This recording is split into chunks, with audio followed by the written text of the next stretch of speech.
Hello, and welcome to our last regularly scheduled program today.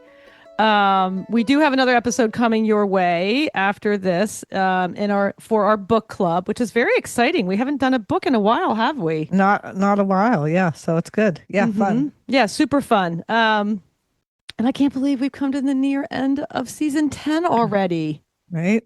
It seems like it goes for a long time and suddenly it's done. It's just that old thing. That thing about life. The Yeah. thing about life, that's how it goes. What do they say Mhm. when you have kids? It's like the The weeks days are are long, but the years are short. Yeah. right. The days That's are freaking long. And I'm sure you feel the same about the podcast sometimes when you're in the thick of it. The days can feel long with all you have to do, right? yeah, yeah, Yeah. yeah. And it's a dream, but it's still a lot of work, which Yeah. I'm so grateful for. But this is also the last in that series we've been doing this season of like Yeah. biggest and most impactful. Right. And as usual, before we get to our guest today, I wanted to go back and just thank all of our guests. I don't need to list them. You know who they are, but just what an incredible season, and all thanks to the people that we speak with. We would not be here without their generous energy that they give. They give everything to these conversations, Yeah. and I'm just so grateful for that. It's why we're here and what it's all about. So we just had this. See, I know I say this every time. I say this about every season and every episode, but this season really was like so good too. It was fun talking about the biggest and most Yeah. impactful. Well, I Um, think that the truth is that there's just these amazing people out there and we keep discovering, wait, there's more? Oh yeah, my gosh. And so right. that's just kind of blows your mind. Yeah. Yeah, absolutely. So yeah, quite the lineup. And just Hmm. again, thanks to all our guests. And thanks Yeah. for you guys listening here, you people being here, our community. And please share these episodes with people in your world, like all of your favorite ones. I'm sure you like some better than others. Like I like podcasts some better than others. So Right. pick the ones you love and send them to your people. And maybe they'll join our community in support of our work. And subscribe via Apple Podcast. That'd be fun. Or you can again say, "Hey, buy that podcast Kindred, those crazy sisters, a cup of coffee." That would be Yeah. also great. That's Yeah. my what do they say in England? Cheap and cheerful. It's an easy way to Nice. just what is it, $5 or something like Yeah. that. So Right. so, yes, and now, last but certainly not least, our guest today is Dr. Katie Barott, and we are going to be talking all about coral and coral reefs today, which I'm excited about for a couple reasons that I'll get to.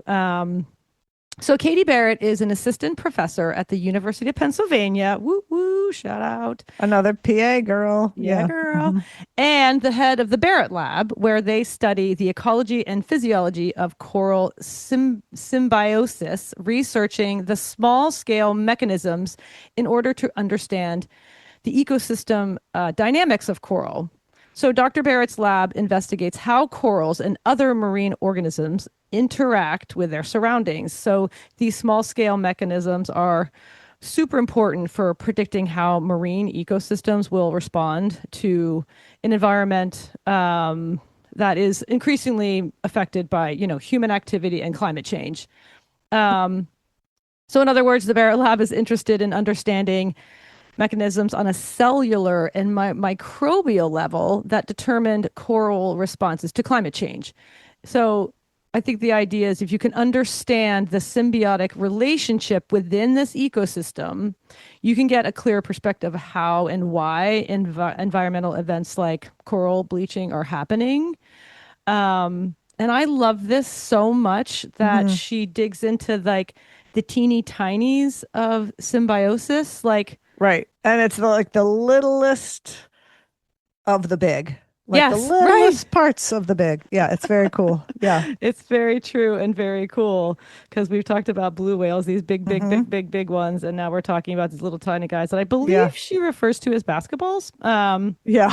You'll hear her explain that, but I just love that idea of symbiosis, and it, of course, made me think of reciprocity and just how coral and coral reefs couldn't be a better example of, this on a microbial level, but on a societal level as well. Yeah. And it's even, I think they call coral reef cities. Hmm.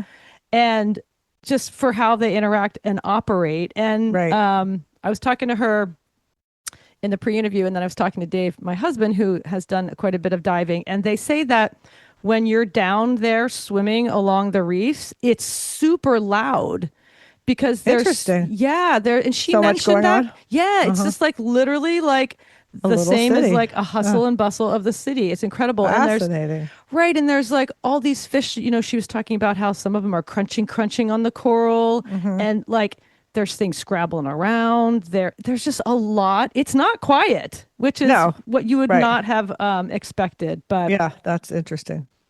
yeah. So great conversation, and just another example of how much our lives mirror the many Yeah, ecosystems and lives of animals in nature. We're the same people. We are the same. And indeed. yeah, so I'm ready to dive into the cities Ha ha under the ha sea. ha. Dive in. Wasn't there a show in the 70s about leagues under the sea? There was a movie called 20,000 Leagues Under the Sea. Yep. Yes, yes, yes. All right. We represent the 70s here. I won't say why, of course, but maybe We've heard about them. mid to Yeah, late 60s. that's Some of right. us might know that. But Hmm.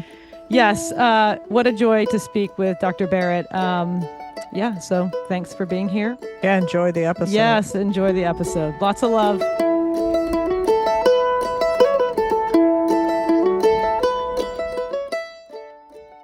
Dr. Barrett, hello and welcome to the Kindred podcast. Thanks so much for joining us today.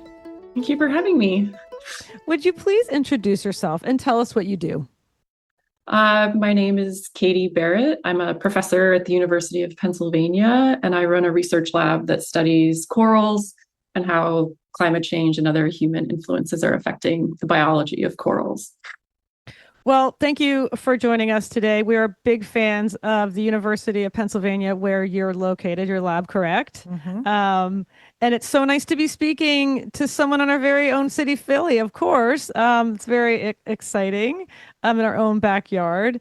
And we are so pleased to be speaking with you all about coral and coral reefs, one of the most stunning and exotic ecosystems that I think lives on this planet.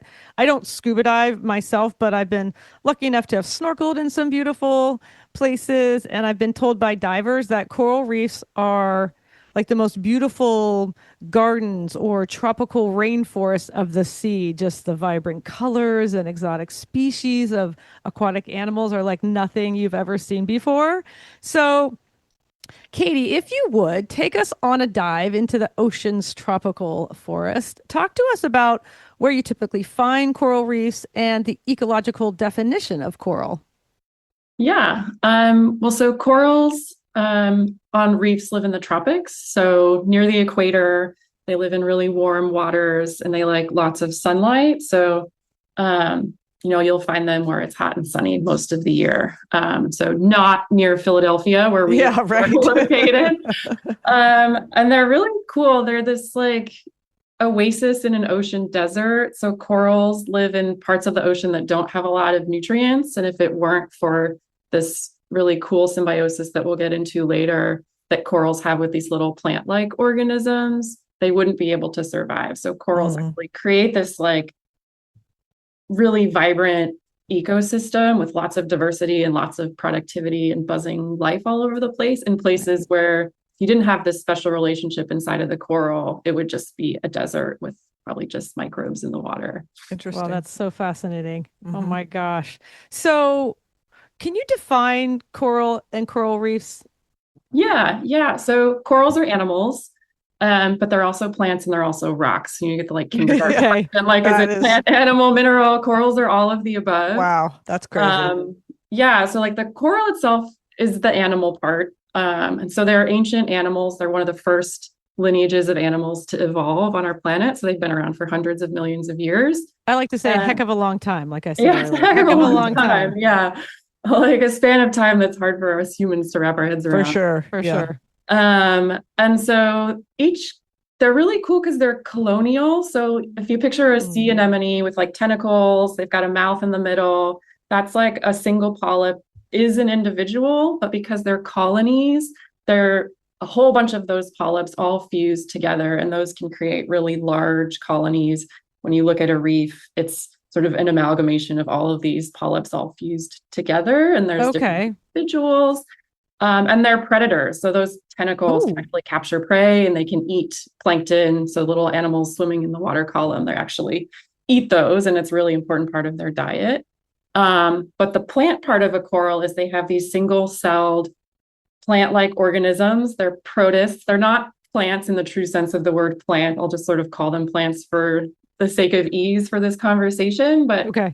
they're dinoflagellates, which we sometimes lovingly refer to as dinos, Okay. not dinosaurs, but Right. dinoflagellates. Uh-huh. And these little single-celled plants, they look like little basketballs, but shrunken down really tiny. And they live inside of the cells of the coral. So they're not just in the body and the gut, they're actually like inside of the cells of the Oh, animal. very tiny then. Okay. Wow. Yeah. So you can imagine you've got this microbe living inside of your body, and they communicate with one another and they exchange resources. And so Wow. the animal gets actually most of its food from these like plant partners. And they're like just like plants in that they do photosynthesis. So they're taking in sunlight and they're converting and carbon dioxide and converting that into sugars, which Okay. then the coral animal, depending on how you want to think about it, is either stealing it, harvesting it, or that plant-like thing is giving these resources to the animal. And so Right. that's the majority of their food. So they're both predators and farmers in the sense that they're growing these algae inside of them and Okay. getting a lot of food from them. So that sounds like that's the overall system at play in this sort of vibrant, interconnected ecosystem. Yeah. Yeah, but Yeah. so Okay. what's really cool, this partnership, it provides a lot of energy to the animal. And Mm. then that is what helps them build these skeletons, which is the Yeah. mineral part of the system. And so corals are making limestone, so calcium carbonate Oh. skeletons. And that's what gives them all those really cool shapes. So when you're diving or snorkeling over a reef, you see all these like, tables and branches and mounds. Right. And that's the skeleton part. And so that's Okay. what makes that complex three-dimensional structure that you can sort of see as a diver, swimming around on the reef. And so, like Okay. in my world, we call corals ecosystem engineers because they're like Yes. building the whole three-dimensional structure of the entire Right. ecosystem, kind of like trees in your Yeah. tropical forest Right, example. right. Okay, okay. So coral are like the animals and all that that's a play in the reefs, the coral research, like the cities, the colonies, everything. Mhm. It's just this whole, that's the ecosystem. Okay. That is Yeah, so interesting. yeah. Um, wow. And right, so they live in colonies. How long have they been around? Hundreds of millions of years, she Hundreds of said. millions of years, yeah. So like that partnership we think is about 250-ish Okay. millions of years old, but Okay. corals as like a family have been around even longer than that, but they just didn't always have that, Okay. reef building capability. And not only that, they're home to like fish, eels, octopuses, turtles, sharks. This crazy system where all those animals find shelter, food, and breeding ground as well. So it's just like this is why I think of them as like as a garden in the middle of the summer where you have all of these things growing and then everything coming and just this crazy in the color. They're just one of the most fantastic things that most of us never see, which is like such a bummer. Yeah, But I mean they're stunning. You're right. They're just like the visual appeal of a coral reef is just flabbergasting, right? Yeah. Go down, yeah, it's like it's immersive, it's Hmm. loud, it's colorful, there's like motion everywhere. It's a really like amazing sensory experience for people. yeah. And it feels like even the fish around, they're so colorful and vibrant because probably they're just trying to sort of adapt maybe color wise to all the color that's like supporting them as can it just goes on and on. It's just so fantastic. Well, Yeah. thank you for that little breakdown. I very much appreciate that. Um, so Katie, let's dig into the work you and your lab are doing. You are interested in understanding the mechanisms on, I guess, a cellular and microbial level that determine coral responses to climate change. Um, an example of this is you focus on how ocean acidification and temperature stress impacts coral. And you talk about the importance of understanding the relationship between these environmental factors and the coral, because if you can understand the symbiotic relationship within this ecosystem, you can get a clear perspective on how and why catastrophic events are happening, for example, like this massive coral bleaching. So talk to us about the work you are doing and what it means in relation to escalating climate change.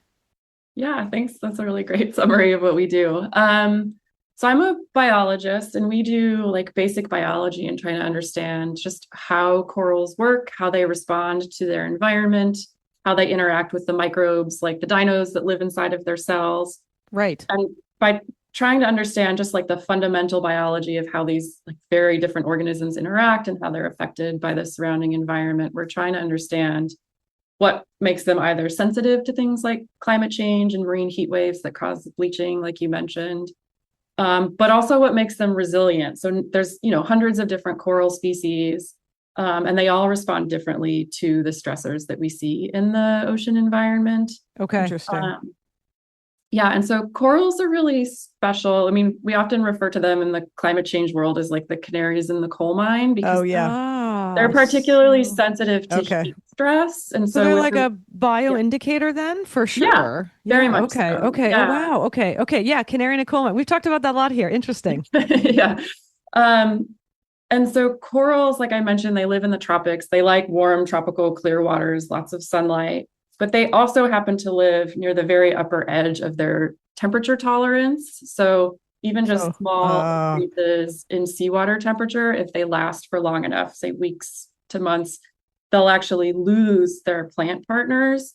And when they lose their plant partners, they turn bright white, which is why we call it bleaching. So when a coral Okay. bleaches, the animal is still alive, but Okay. what you're seeing is the translucent, transparent coral animal tissue. It's lost those symbionts. So they're kind of like little basketballs, also kind of the same color as a leather basketball is. And that color is what gives a lot of corals their color. So when they lose those partners, they're you left with the translucent coral tissue and that limestone skeleton underneath. So they look white, which is why we call it bleaching. Okay. Right? It looks like dumped bleach on the So reef. they like it warm, but they can't really tolerate any warmer than it already is. Right. So if you go above their normal summer maximum, yeah. And these little basketballs, right? These dino guys you're talking about, they're partners. They're partner to the coral. Yeah, that's right. Okay. Okay. Right. Yeah. Okay. Continue. Yeah. Wow. So if they lose these partners, that's their major food source. And they essentially what's happening is they're starving to death slowly. Oh dear. That's horrendous. Yeah. I So really hate that. they can regain their symbionts, these dinos, like they can regrow them. So if the waters cool off soon enough, the coral can survive. So bleaching is not a one-way street necessarily. So they can regrow these dinos, these partners, and start to regain that nutritional source. So it's now how long are you talking about when you say soon enough? You don't really know. It all depends. Like if it's really, really hot, they might last for a couple of weeks. If it's sort of like, they bleach, but it's not catastrophically hot, they might be able to survive for, a couple of months. That's fast. That is fast. It's relatively fast, yeah. And there are examples like of some of the global coral bleaching events that have happened, like in 2016, 2017, there was a huge event that crossed the globe and reefs all over the world bleached. And sometimes the corals will just disintegrate. Like it gets so hot, it's almost like you just cooked them in a pot of hot water and everything just sort of dissolves away. And it is just a skeleton left over. And there's tragic. No coming back from that. Right. Right. So when they do bleach, like if this doesn't happen, it's when those little guys go, they aren't dead. There's a chance that can, I got you. Okay. Yeah. And is there a possibility then years down the road that new coral would come in that space, or is it just inhospitable now and it can't survive there? They could come back. So there's a couple things that can happen. So if you have a dead coral skeleton left behind, it often breaks apart. Like there's a lot of wave action and water motion on reef. Yeah. So if the coral isn't constantly building that skeleton, it starts to get eroded. Like there's lots of creatures and sponges and, clams and things that burrow into coral skeletons. So if corals aren't constantly reinforcing that, they do start to break apart and crumble and turn into rubble. But also, coral skeletons are a really great substrate for new corals to grow on because you don't have to sort of rebuild all that infrastructure. I was wondering, like a foundation of a house, you could just build a new house. Okay. It's still there. And so you do see coral like growing back over the skeleton. And so that is helpful if you're trying to regrow a reef, is to have some, skeletons left behind. And with your work, when we last talked, you said you do these stress tests for heat, correct? Mm-hmm. Yeah. So we actually have an experiment happening like right now in Hawaii where we're trying to understand. There's corals that we've been following there for over 10 years now. So we're following individuals through time. So there was a really bad bleaching event in 2015. We saw widespread coral bleaching, but not all of the corals bleached. So we've been looking at two of the major species that build the reefs in Hawaii. And look, even within a single species, we see different responses to heat stress, where some are bleached, some are not. And we're trying to understand what happens to those corals over time. Okay. Like, is bleaching really bad? Like, because there's one hypothesis that bleaching is like an adaptive beneficial response to stress, because when the water heats up, those little plant partners, their photosynthetic machinery starts to break down and they start releasing damaging compounds. And so if the animal can like get rid of those temporarily, they're not going to get all of this damage to their own bodies. And so in that case, bleaching could be a beneficial response. So you're avoiding damage while your partners are going through a bad day, and then just take them back once things are fine. Interesting. Sort of, but the trade-off is obviously that you're not getting any food during that time. And so if it lasts a long time, then you're going to starve, and that's obviously not a good thing either. So you're finding out what makes certain corals stronger and more resilient to these environmental effects like heat waves? Yeah, that's what we're interested in trying to figure out. And so we've been seeing like, does a coral that bleaches versus a coral that doesn't bleach, how do they survive? How do they reproduce over time? How are they growing, and is that different? Things like, how long does it take a coral to actually recover from a heat wave? So like big heat wave in 2015, like, did it take a year, 2 years? Like, they regrow their plant partners usually within a few months. So they're sort of back to their normal color. But one of the things that we've found is that it can take several years for them to actually regain their tissues. They have to rebuild those resources that they lost while they were starving. So, they're eating all the fat reserves while they're not eating food. Right. And it can take several years for them to get back to the same growth rates, to have the same sort of tissue energy stores that they had before the heat wave. And that, of course, like, there's only so much energy to go around. So you have to be able to stay alive. That's like the number one resource sort of priority. Right. And then growth and reproduction come after that. So it can also take corals 10 years to start to reproduce at the same levels they were before a heat wave. So there's this really long legacy of stress that a heat wave can leave on a coral that you can't see, right? Like, they look healthy, but they're not growing as fast and they're not making as many babies as they would have, if the heat wave hadn't happened. And interesting that it's different within the same species, even.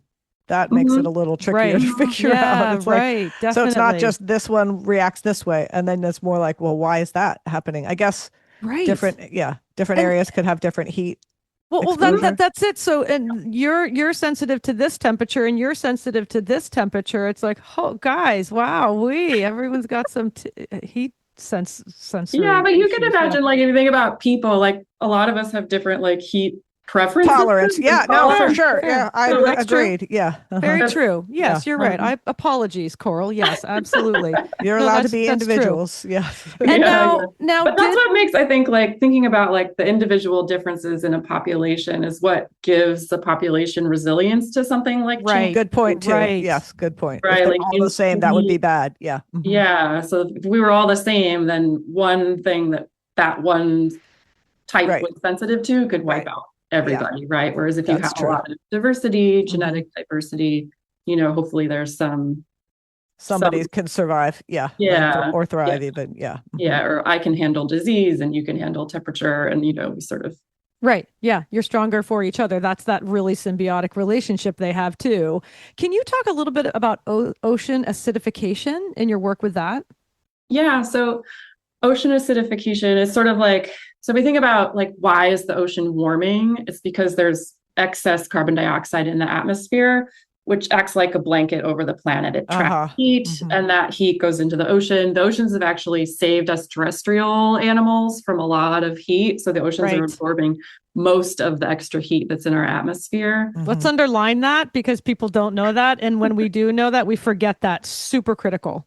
Yeah. So the land would be a lot hotter if the ocean hadn't been absorbing all of this extra heat. Right. But now the oceans are also getting warmer, and that's causing a lot of problems like bleaching that we see for corals. Ocean acidification is also due to excess carbon dioxide in the atmosphere, but in a different way. So that carbon dioxide dissolves in seawater, and it makes the ocean more acidic. So it creates carbonic acid, and that, that's more protons, which is acid. And so that changes the pH, the acidity of the seawater, by making it lower. So when that happens, things that make limestone skeletons, it can make it more difficult. So if you imagine, if you take limestone and like pure acid, like vinegar and limestone, you're going to get dissolution. They're going to, it would break down. Yeah. Right. Yeah. So like, it's the same concept, right? If you have a more acidic seawater that you're bathed in, you're living underwater, it gets harder to make your shells. If you're a clam, if you're a coral, it's harder to make your skeleton.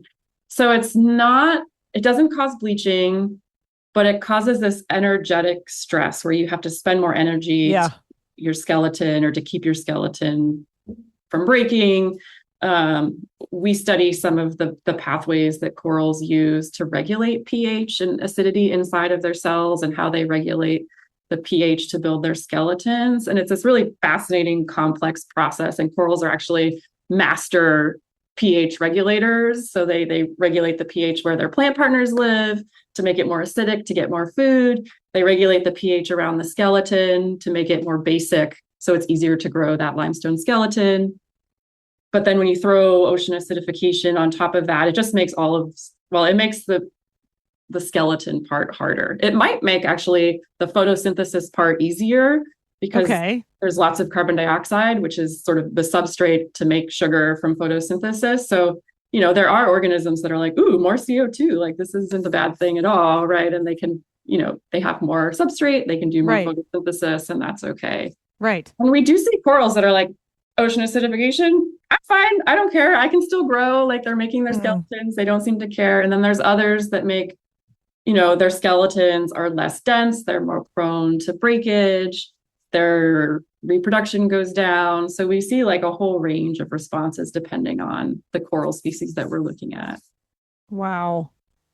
I'm just really sort of sitting in that moment of just the delicate and interconnected the system, and how sensitive it is, and what are you finding? Like, is coral okay? I mean, and like in the 2015 one, is it growing back? Has it started reproducing and sort of rebuilding itself?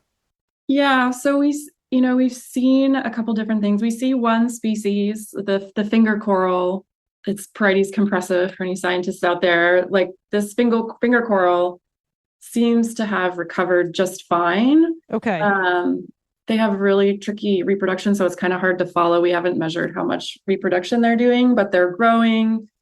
They're not diseased. They seem to be doing just fine. Like they've recovered. They went through a second heat wave in 2019 in Hawaii, and those corals didn't even bleach during that second heat wave, even the ones that bleached in 2015. So it looks like those corals are very heat tolerant, at least as far as what they've experienced to date.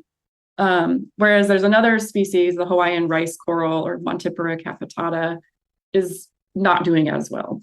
So this coral, a lot of the individuals we followed that bleached in 2015 are almost entirely dead today. So I just got back from Hawaii and saw them, and there's some really big losses out there.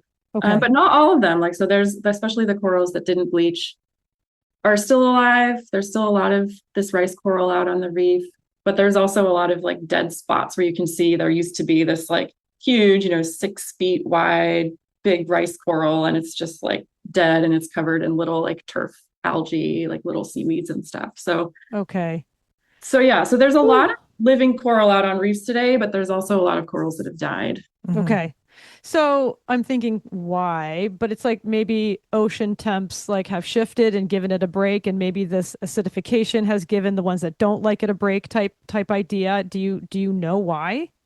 Why they're dying Why they're coming back? or why they're coming back? Yeah. Um, I mean, it's a good question. I think because they are able to regrow their partners Yeah. after a bleaching event, Right. they can start to reestablish that Okay. partnership. They start to get their food and they can sort of keep growing and maintain and survive. Okay. So to start to reproduce again. Corals, like any animal that lives in the ocean and on land too, they have ways to deal with temperature stress. It's not that Yeah. temperature stress is a foreign thing to, organisms. Like environments are Right. constantly fluctuating. You go through seasonal cycles. So, Yeah. They acclimate to summer temperatures. If the temperature rises slowly enough, it's very likely that they'll adapt to higher ocean temperatures. The tricky part, I think, is that, we've seen over the last 50 years, the ocean temperatures are slowly rising every year, Mm-hmm. but it's accompanied by these heat waves, which is just a Right. massive increase in temperature. So the average might go up a degree every few years, but then, you get these heat waves where you're seeing like really high temperatures, which just kind of cooks the Yeah. reef. Yeah. Yep. This happens in temperate systems too, where we see like heat waves coming and like really causing a lot of problems for all kinds of sea life. Yeah. Oh, absolutely. And you know, we're talking about the challenges now coral reefs are facing today and why. Talk to us about what the major environmental and human factors impacting coral reefs and driving coral towards these catastrophic bleaching events and these dangerous levels of loss. What are their major challenges? Yeah, there's quite a few, unfortunately. I think before heat waves and bleaching really came to the forefront, which I would say is probably the biggest challenge facing the survival of coral Yeah, reefs right. today is these heat waves that Yeah, we're sounds like seeing. it. Yeah. But even before that, a lot of corals had been lost and these ecosystems had been damaged because of a lot of things that people tend to do near in the natural environment. Okay, right. For Like coral, pollution, you mean? like pollution is a big Yeah. one. Yeah. So on a coral reef, some of the big pollution problems are things like sewage runoff. So Ooh. either untreated or poorly treated sewage just being released onto the reef. And so that gives you lots of nutrients and that causes an increase in microbial growth. And too many nutrients, it acts Right. like a fertilizer for Yeah, too seaweed much. that can Right. Yeah. Right. outcompete Mhm. corals. It also disrupts that partnership because when those little plant partners have a lot of nutrients, they can grow really, really fast and actually become more like parasites and less like partners Ah, to the coral. So that can also cause problems. right, Yeah. sure. Yeah. Other pollutants that you see on reefs are things like sediments. So if you get dredging or coastal development, if that Mm, removes mangroves or like seagrass meadows, then you get a lot of Right. sediments running onto the reef, and that both makes the water really murky. And yeah. the settlements will settle on a coral, and that can smother them and kill them. Uh-huh. It can also transmit diseases. Same thing with like sewage runoff. Yeah. Oh, sure. The diseases And coming I, from. I was curious because, now there's a whole thing with sunscreen is killing the coral. Is that actually a real thing or is that Hmm. not a real thing? I think on the list of things that are threatening coral reefs, that's very near Way the top. down there. Okay. Yeah. Yeah. Okay. I mean, But definitely check your sunscreen, people, for sure. Let's not add to the problems, but I yeah, mean, it but sounds yeah, like that. But that's a good question. It's a I good was question. curious how big an issue it Yeah. actually Yeah. is. I Yeah. think it's a nice, you know, it's a thing that every one of us can do is just buy a different type of sunscreen. And so it's Exactly. like a It's one very thing we Yes. can do Yes. to Yes. control manageable it. Yeah. thing. Hmm. But my concern is that it distracts from like the major problems facing Yeah. coral reefs, Right. things like Right. climate Right. change, Yeah. Well, runoff, pollution. Yeah. and Sewage like, let's dumping. Yeah. talk Hmm. about industrial fishing, right? Because if you're taking away, talk to us the impact of that. So when you take out a lot of the larger fish, which are, the best ones to eat and the funnest to catch if you're out there, Right. it disrupts the flow of energy through the whole ecosystem. And so, one thing, if you lose like all the top predators, that changes the behavior of the fish on Yeah. the reef. It Mhm. changes how much energy flows. So you remove a lot of those big fish, the energy stays in the lower levels of the food web. So like little fishes, you start to see a lot more microbes like bacteria in the seawater.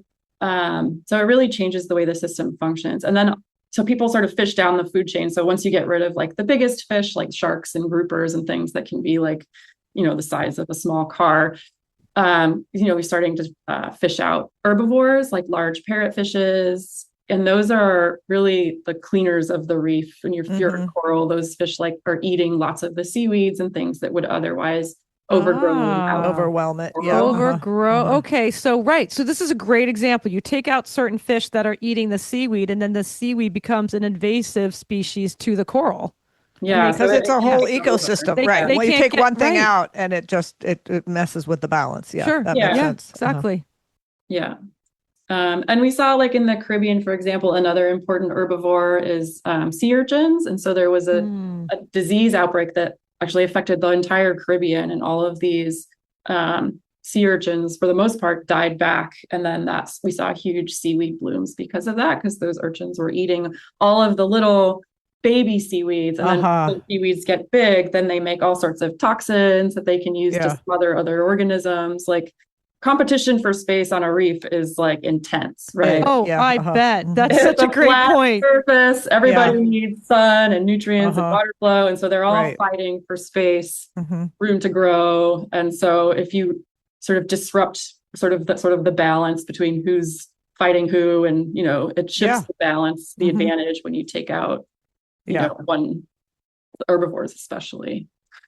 And what about like, I guess, right. So we're talking about healthy water, but that's back to the pollution and all that, I guess, too, right? Yeah. I mean, so pollution, things like, fertilizer runoff from lawns or golf courses can also cause these sorts of seaweed blooms, both like seaweeds, like fronds that are waving. You can imagine like a kelp forest. Kelps don't live on coral reefs, but you also get blooms of the cyanobacteria, those like blue-green algae. So the single-celled plant-like things that live in the water column will bloom.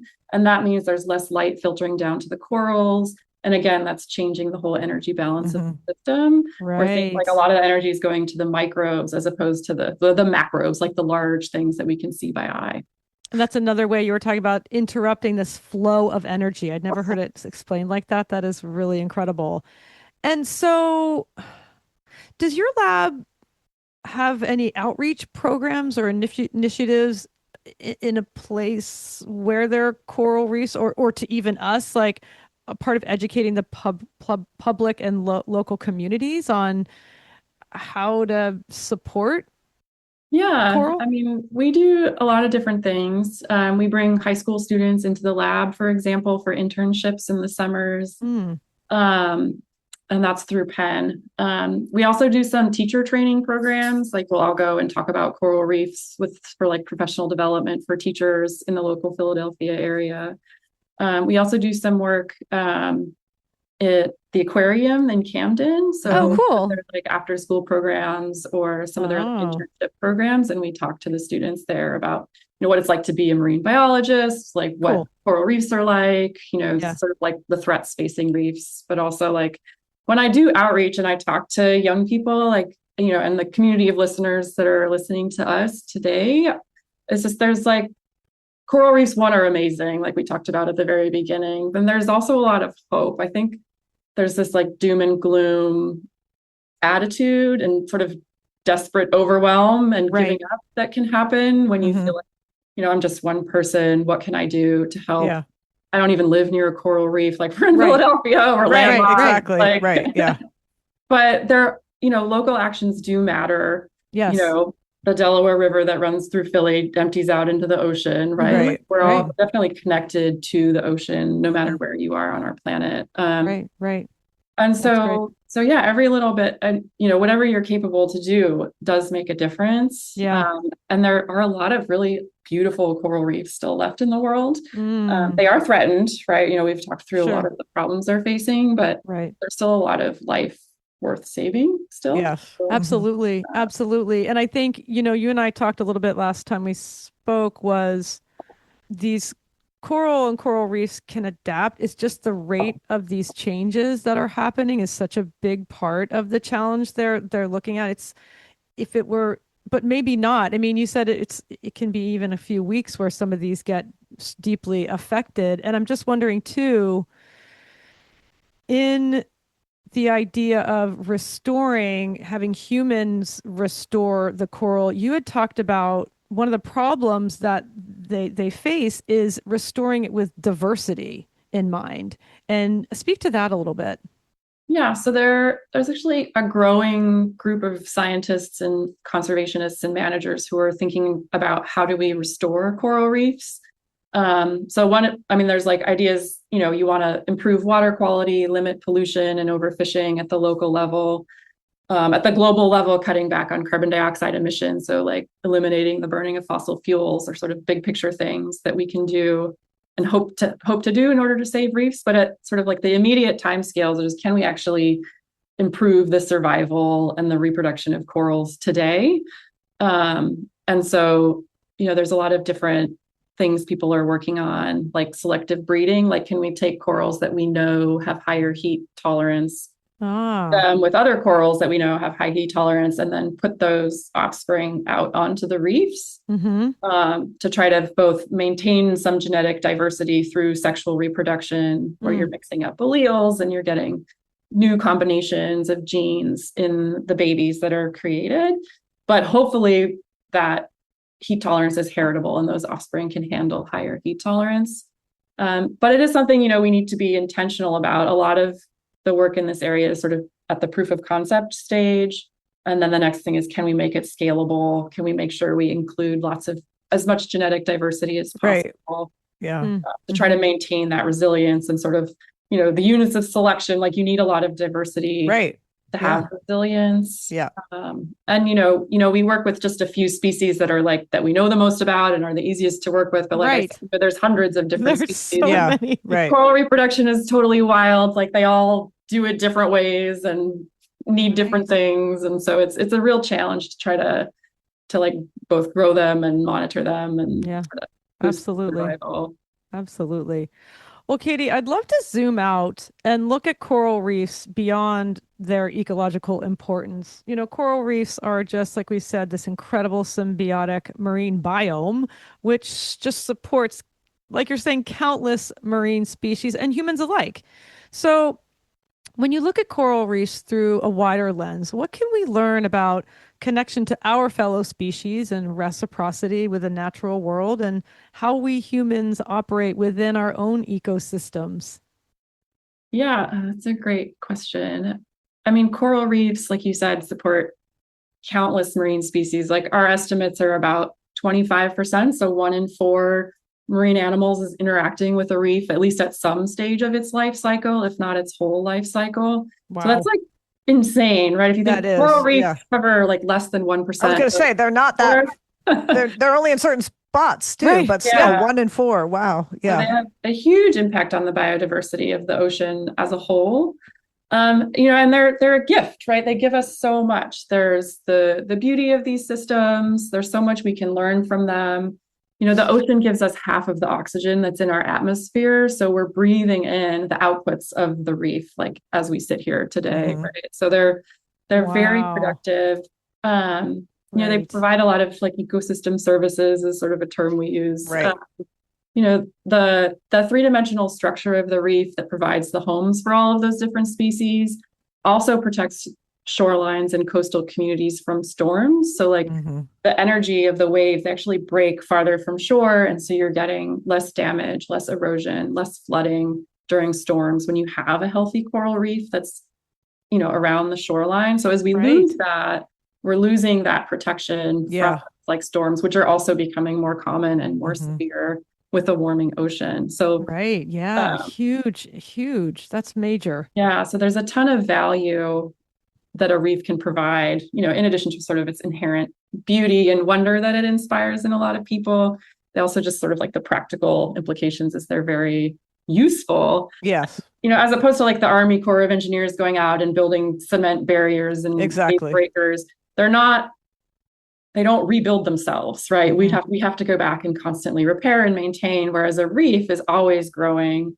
It can keep up with sea level rise, if under a lot of different conditions. So it's it's self-sustaining, right? Yeah. So we can have good water quality and try to limit, how much the ocean temperature is increasing by limiting fossil fuel burning, then, we have a chance to have like all of these great benefits that corals provide.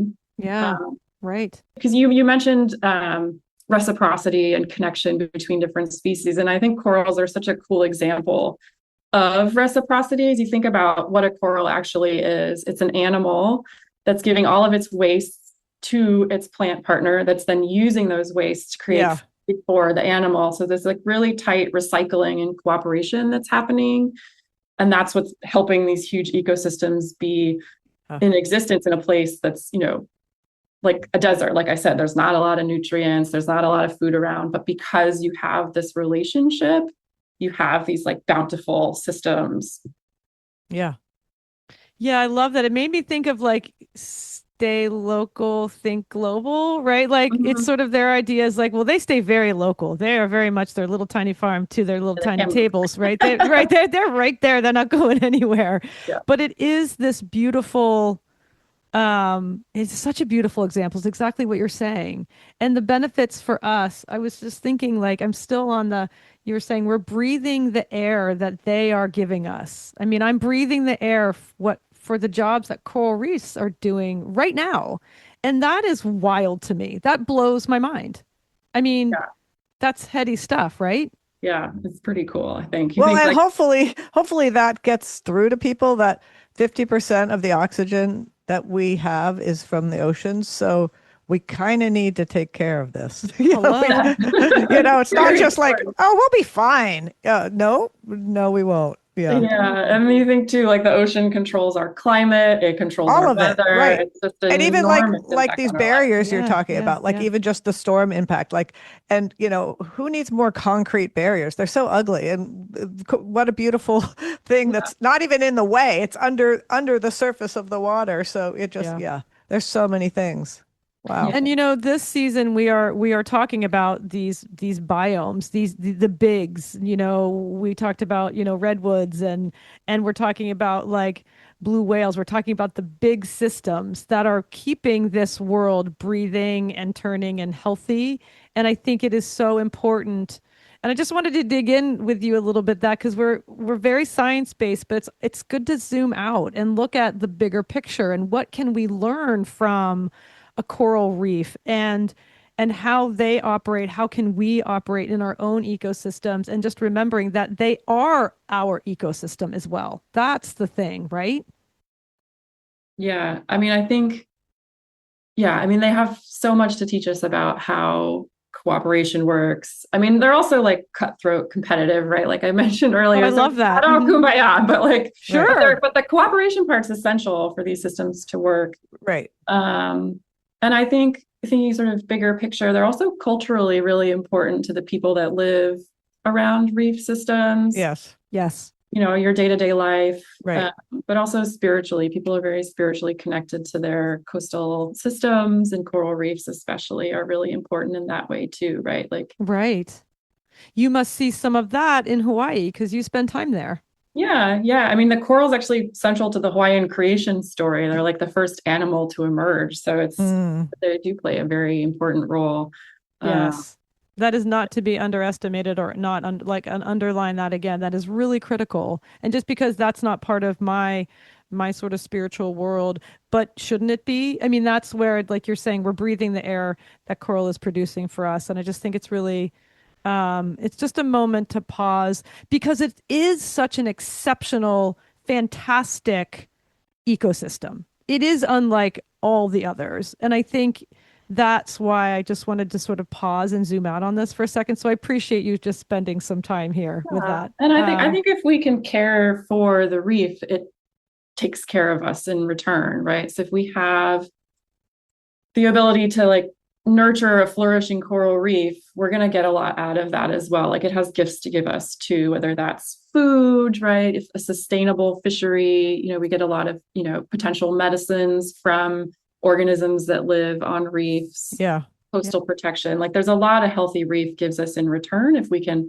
be intentional and invest our own energies into making sure we don't annihilate them, which is kind of what's happening right now. Well, and I think you and I talked a little bit about too some of the grief that comes with the loss of these ecosystems. That's also very real. That's very real. And I Yeah. think that is, we should be aware of that as well because they are living, beautiful beings and it deserves a moment of real contemplation because there is grief there for sure. Must, I mean, for you, I mean, Oh my I'm meaning gosh. for you, right? Yeah, I mean personally, yeah, it's devastating to hear and to see a lot of the losses. You know, I've been in the coral reef world for about 20 years in my career, and I've seen a lot of places go from these beautiful, vibrant systems to, kind of murky, kind of gross, kind of just like not a lot of fish, not a lot of life buzzing around anymore. Yeah. Sound changes, like it's just drab, like, and it's devastating because I know what it can look like. Right. And Yeah. if you talk to older scientists who have been around longer than I have, they're like, oh my gosh, you should have seen this reef in, like the 80s Wow. or the 70s. Yeah. And, Yeah, so for sure. it's a huge loss. And it hurts deeply when I hear about corals, where like half of the reef died, or, some of the systems we study we're actually like measuring the losses that are happening, and it's crushing. Yeah. Yeah. Something that outstanding and beautiful. Well, thanks for touching on that. So, Katie, we end all our episodes with the same question. Why is this conversation important? Yeah. I mean, I think, sorry, my dog's barking. I hope you It's all good. No problem. They're all We like welcome. dogs. I mean, I think this conversation is important because, like I said, our connection to the natural world is really important for our own well-being and survival as a human species. I think, not all of us live in the tropics, not all of us live on the coast, but, we're still sharing this planet with all of these other species. And I think they provide us a lot of different benefits. I think they have their own inherent value. They don't have to give us anything in return. Right. Exactly. They're really important. These are fascinating systems that have been around for hundreds of millions of years. And they're just amazing to think about, like how this system works. You have like all of these different species interacting with each other and lots of different ways to survive, lots of different ways to reproduce. Like they're just like really cool places. Yeah. And even if you can't get there yourself, especially with all the technology we have today, you can still immerse yourself in what it looks like. So true. Right. Lots of videos and all kinds of experience you can share with other people. Yeah. Like what a reef looks like. And so I think, they're just really cool places. And I think thinking about how we're related to the natural world is really important. It's easy, I work in an office most of the time. I'm not out in the water all the time as much as I would love to be. And it's easy to forget like that the natural world is still out there, even when we're focused behind our computers and our paper or whatever, teaching a class. Like this natural world is still there, and it still needs our support because of all the things that we've put out into the world. Yeah, I love that. And Jen, you kind of mentioned this before. I think these kind of conversations for me are so important because there really is something about, and I understand why below the surface of the ocean, it's that out of sight, out of mind type mindset. And I understand that. I mean, of course it is. But I think that's why something like this, and we're so grateful for you speaking with us today because you give us some access to something that we wouldn't otherwise have. And the work you're doing is so important. And we're so grateful for the people like you that are doing this work because we know it exists and we care. And because of you, we get a little glimpse into that. And just really grateful for you spending the time with us today and chatting us through this. I can tell how much you have a depth of care that is really beautiful. So thanks. Well, I appreciate what you guys are doing too, because it helps us talk to more people. And I think your focus on the connection between people and, the living world is really important, especially as, we're losing a lot of these really, really neat systems.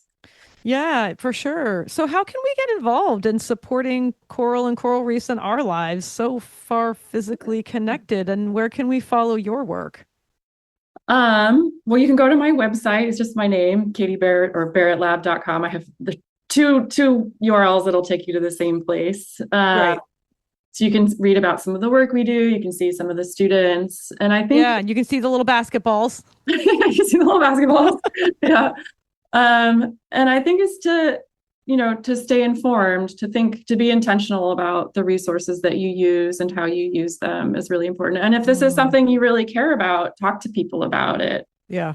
Share with people your thoughts and feelings on coral reefs or other systems that are important to you. And if that means talking to your legislators, go for it. Like, that's a really good way. Get out and vote for things that you care about. And just a reminder that little changes do matter. So, do what you can, and everybody has a different capacity. So whatever you can do it. Right. I love that. That. Thanks for that reminder. That's really great. Well, Katie, good luck to you. Good luck to the coral and the reefs. We were watching it, and you're right. If people just have a minute, just get on YouTube or wherever and just immerse yourself into this deep dive to these just incredible below the sea gardens and whatever you want to call them. They are astounding. And like I said, the little bit of snorkeling I've done, I've seen it, just touches of it, and it just is astonishing. So thank you so much for joining us today. We very much appreciate your time. It was lovely to speak with you. Much. Yeah, thank you. And let's all get back to our Philly lives, right? Great. All right. Thanks so much. Exactly. Thanks so much. Thank you so much. Thank you. Kindred is hosted by me and my sister Jen, produced by Kat Gaddy and myself, sound production and editing by Dan Cooper, original music by Ellie Grace, and our Kindred artwork was created by Lindsay Coffin. Please follow, rate, and review wherever you listen to podcasts, and feel free to contact us through our website at kindredpodcast.co, where you can also find details about Kindred Plus, our subscription service, as well as links to our social media accounts and show notes.